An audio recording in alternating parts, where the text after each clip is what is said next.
Welcome, everyone. My name is Weinhardt, and I'm a Dharma teacher with the Empty Moon Zen Sangha.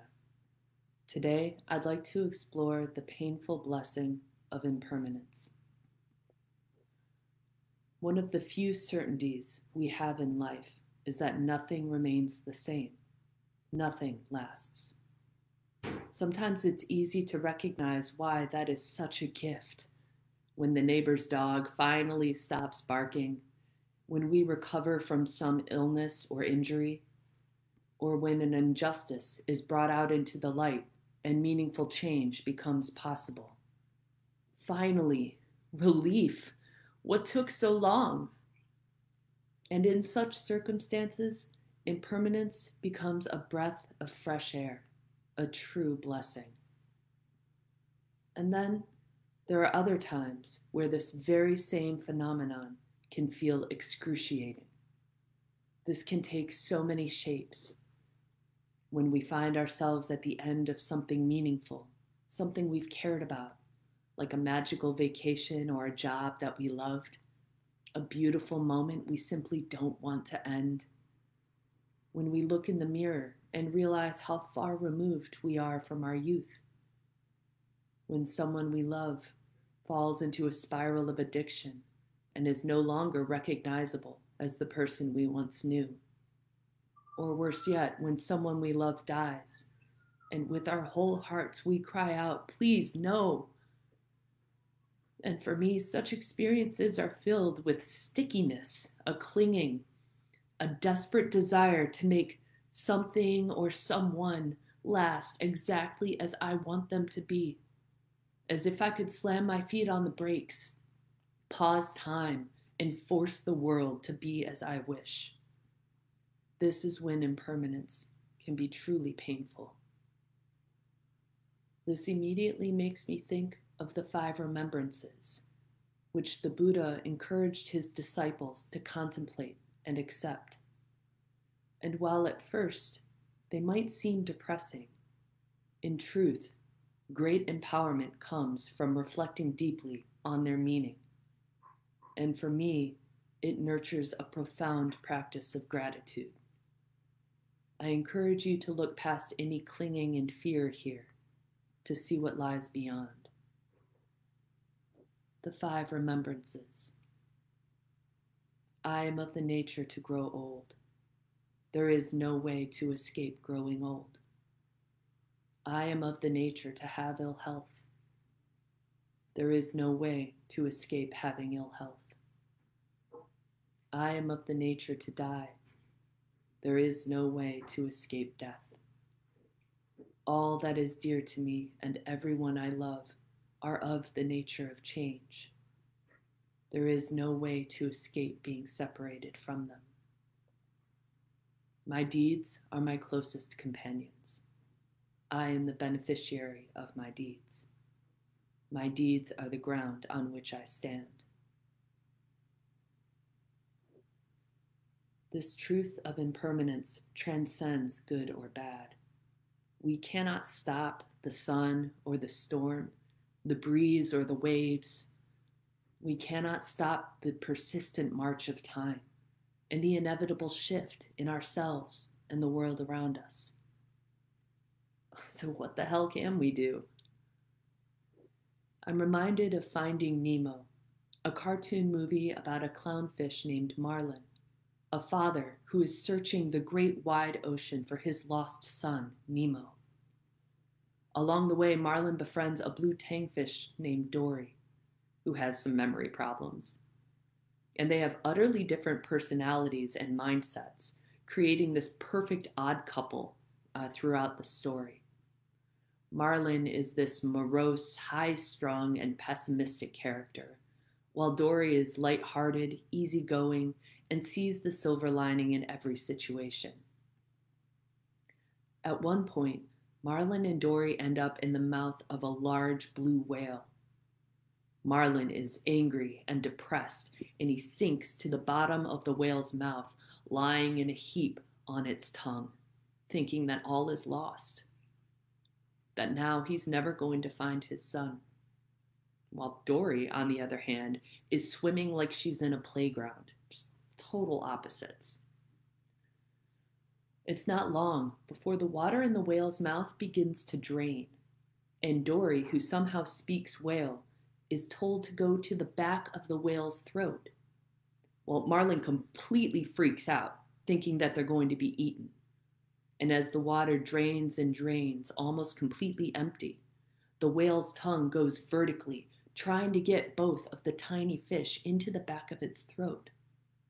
Marlin clings to the tongue for dear life, grabbing Dory and refusing to let her drop. Dory tries to explain to Marlin. He says it's time to let go. Everything's gonna be all right. How do you know? Marlin yells. How do you know something bad isn't gonna happen? I don't, Dory yells back. And staring into the dark unknown of the back of the whale's throat, Marlin squeezes his eyes closed and lets go. They fall into complete and utter darkness, and for a moment all is seemingly lost, until suddenly the whale spurts water out of its blowhole, shooting Marlin and Dory back into the open ocean, right next to the very city where Marlin can find his son Nemo. Impermanence and not knowing go hand in hand. And I don't know about you, but at different points in my life, at even different points in every single day, I vacillate between a Marlin mindset and a Dory mindset. And it's exactly here that I found an inch of control in situations that are otherwise entirely beyond my control. The awareness of and influence over the mindset I bring to any given situation. The mindset I bring to just this moment. Now, this in no way means that there's a silver bullet to not feeling the fear or the pain or the rage of injustice or loss. It's more of an invitation to accept that I cannot see all ends. In the long run, sometimes things that appear to be wonderful will take an ugly turn. And sometimes events that seem absolutely awful and tragic lead to moments of grace. There's an old Chinese parable about a farmer in ancient times who lived with his family in a small village. There are many variations of this story. I'll share the version that I've heard the most. This farmer had worked hard throughout his life. He had a wonderful family and was well respected by his neighbors. He also had a beautiful stallion who one night in the midst of a terrible storm became very scared and broke out of the corral and ran off into the hills. The next day, the townsfolk heard what had happened and said, "Oh, what terrible misfortune! What a great loss!" And the farmer, fixing the broken fence where his stallion had escaped, said only, "Who can say?" Well, a week later, the stallion returned to the farm, and with him were 4 stunning wild mares. And the townsfolk were incredulous. "What luck! How fortunate!" And the farmer smiled and said only, "Who can say?" A few days later, the farmer's only son was caring for the horses. And while trying to break in one of the wild mares and get her used to having a saddle and a human on her back, the mare bucked and threw him off, and the young man's leg was broken in multiple places. The local physician said that he would never walk normally again. And the townsfolk said, "God, what a tragedy! How horrible!" commiserating with the farmer. And with tears in his eyes, the farmer said only, "Who can say?" A few months later, a regional warlord rode into the village and demanded that every able-bodied young man ride with him to war.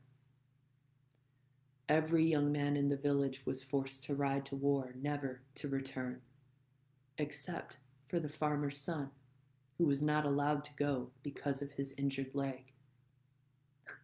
"What unbelievable luck," the townsfolk said. And the farmer said only, well, you know what the farmer said. All things change. And in the long run, who are we to know whether these changes are good or bad?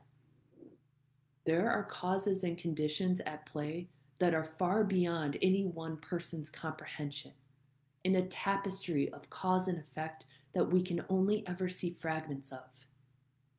And we will still feel deep suffering when we lose someone we love. And we will still feel joy and relief when something painful or unjust comes to an end. I wonder, what kind of awareness can we cultivate through practice that allows these feelings to flow without clinging to them quite so fiercely? Impermanence is one of the few certainties we have in this life. The knowledge that whatever it is, this too shall pass. Good, bad, who can say? In the face of this relentless impermanence, my hope for us all is that we might each accept the things we cannot change, that we might each have the courage to change the things we cannot accept, and when possible, that we might each let go and trust that one way or another, everything's going to be all right.